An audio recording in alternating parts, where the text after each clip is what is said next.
You think Greenland is just ice and polar bears? You're wrong. Buried beneath one of the most hostile environments on Earth sits a secret that changed the Cold War forever, and almost nobody knows the real story.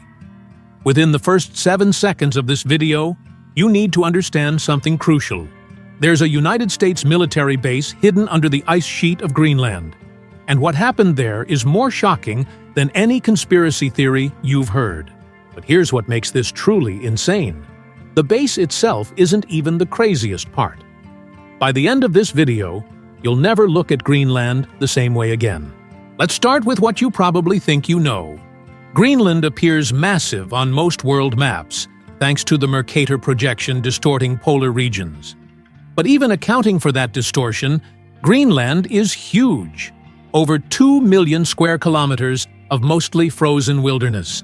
It belongs to Denmark, sits between the Atlantic and Arctic Oceans, and seems about as strategically important as a frozen parking lot. Except that's exactly what the United States wanted everyone to think during the 1950s. And in a moment, you'll see why this location became one of the most valuable pieces of real estate in military history. The year is 1951. World War II ended just 6 years earlier, and now a new conflict consumes American military planning. The Cold War with the Soviet Union. The Pentagon faces a terrifying problem. Soviet bombers could potentially fly over the North Pole, cross the Arctic, and strike American cities before anyone saw them coming. Radar stations in the continental United States would be useless. The attack would come from the top of the world, and there was almost nothing to stop it. Almost. This is where Greenland enters the picture, and this is where everything you thought you knew about Arctic geography gets flipped on its head. Look at a globe, not a flat map. Actually trace the shortest route between Moscow and New York City. That route doesn't go across the Atlantic Ocean like you'd expect from looking at a classroom map. It cuts straight over the Arctic, directly across Greenland. Suddenly, this frozen island isn't isolated at all. It's right in the middle of the most important flight path on Earth during the Cold War. And the United States military realized this years before the general public did. So in 1951, the Americans approached Denmark with a proposal.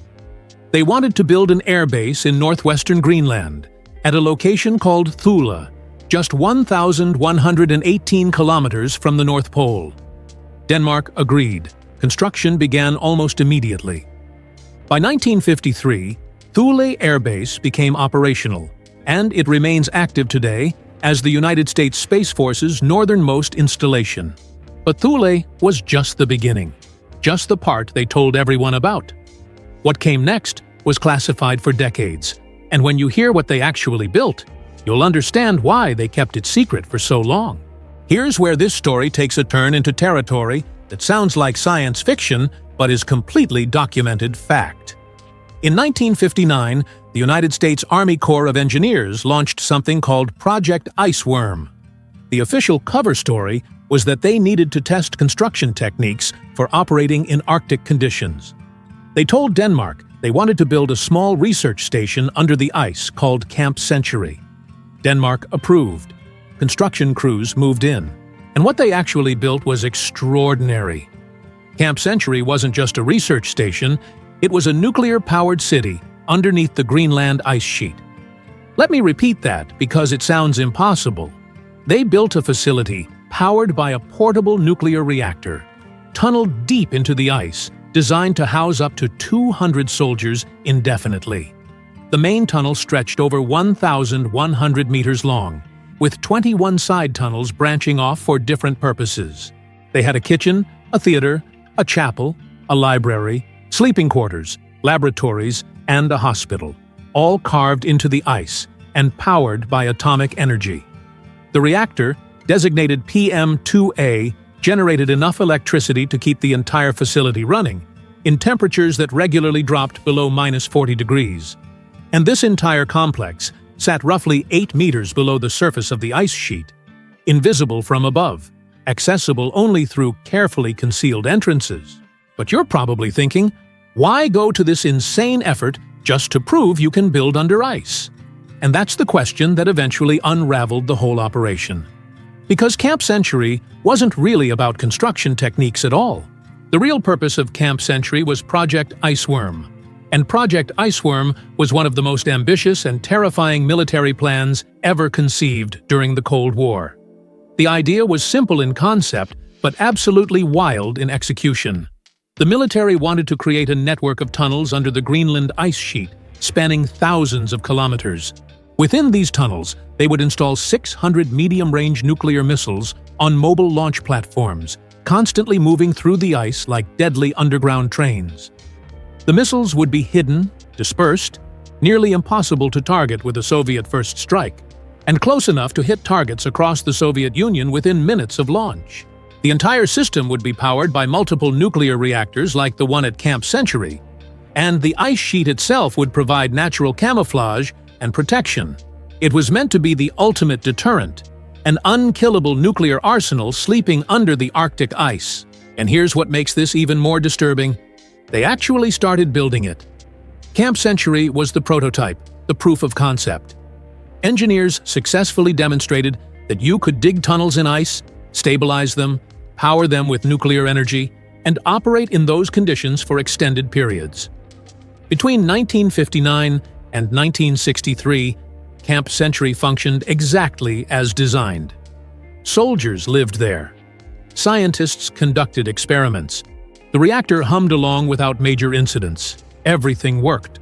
But then reality intervened in a way nobody predicted. The ice sheet moves.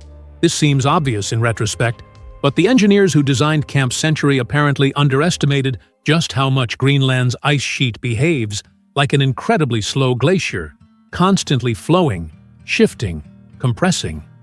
The tunnels at Camp Century started deforming faster than anticipated. Ice doesn't just sit there when you carve it. It flows around obstacles, bears down with millions of tons of pressure, and gradually crushes anything in its way. Support structures began failing. Walls shifted. Ceilings cracked.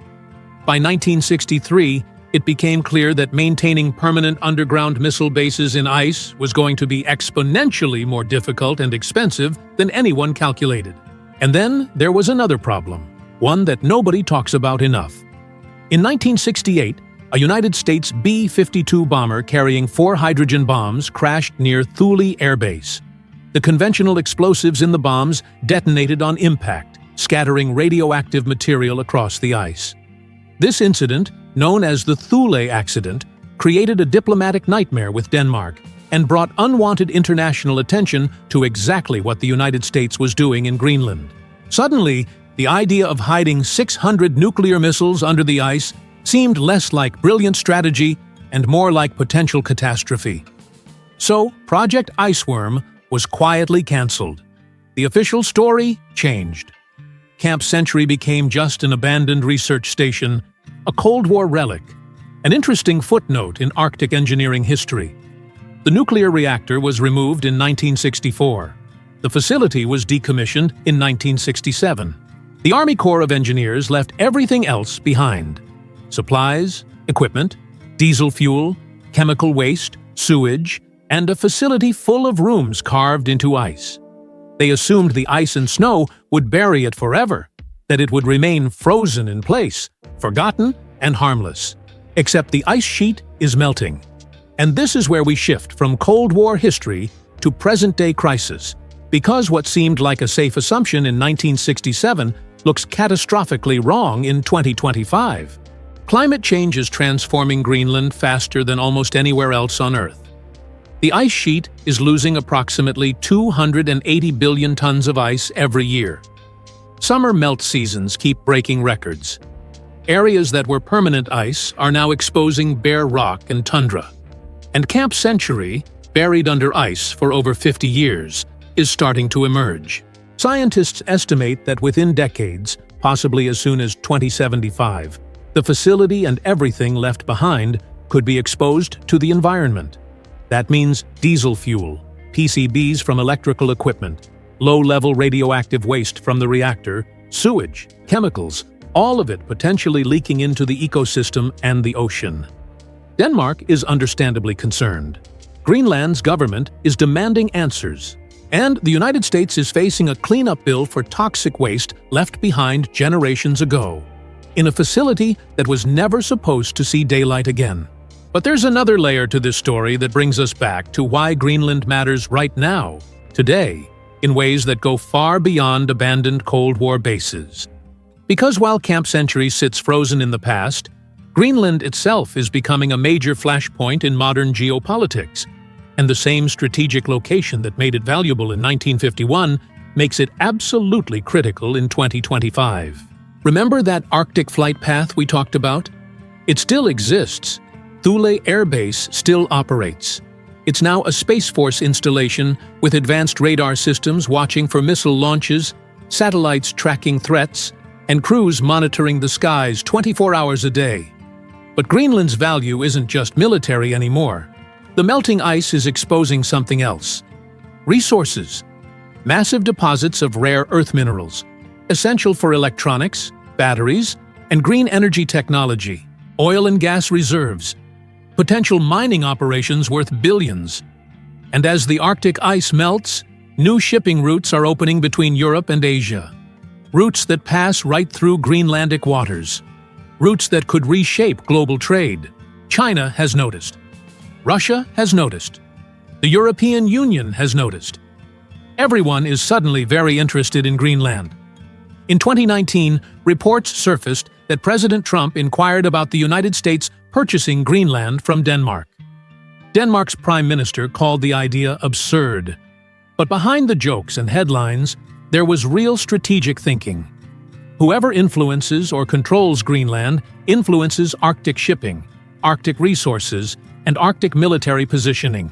It's the same calculation the Pentagon made in 1951, just with different stakes. And here's what people miss when they laugh about buying Greenland. The local population gets no say in these discussions. 57,000 people live in Greenland, most of them indigenous Kalaallit. They've inhabited this island for thousands of years, long before Denmark claimed it, longer still before the United States built secret bases in the ice. Their government has been pushing for independence from Denmark for decades. They want control of their own resources, their own future, their own land. But every major power treats Greenland like a strategic asset or a resource deposit, not like a place where actual human beings live and govern themselves. The legacy of Camp Century isn't just environmental. It's a reminder that Greenland has repeatedly been used for other nations' purposes without meaningful consultation or consent. So when you look at Greenland on a map now, don't just see ice. See the hidden base where the United States planned to station 600 nuclear missiles. See the melting ice sheet releasing Cold War toxic waste. See the rare earth minerals and shipping routes that make this island crucial to the 21st century economy. See the indigenous population fighting for self-determination while superpowers maneuver around them. See the strategic location that made this frozen island one of the most important places on Earth during the Cold War, and still makes it critically important today. The secret base isn't really secret anymore. Camp Century has been declassified. You can find documents, photographs, even old Army film footage of soldiers living in ice tunnels under nuclear power. What remains hidden is how much we still don't know about what was planned, what was built, and what might still be buried under the ice waiting to emerge. And that brings us full circle to where we started. You thought Greenland was just ice and polar bears. Now you know about the nuclear-powered city under the ice, the plan to hide 600 missiles, the toxic waste starting to melt out, and the modern geopolitical competition heating up as the Arctic warms. The story of Camp Century isn't just history. It's a warning about hubris, about assuming nature will cover up our mistakes, about treating places and people as strategic assets instead of communities. If you found this deep dive into hidden geography and Cold War secrets compelling, consider subscribing because there are dozens more stories like this. Places on the map with secrets, strategic importance, and histories that completely change how you see the world. Hit the like button if this changed how you view Greenland. And here's a question for the comments.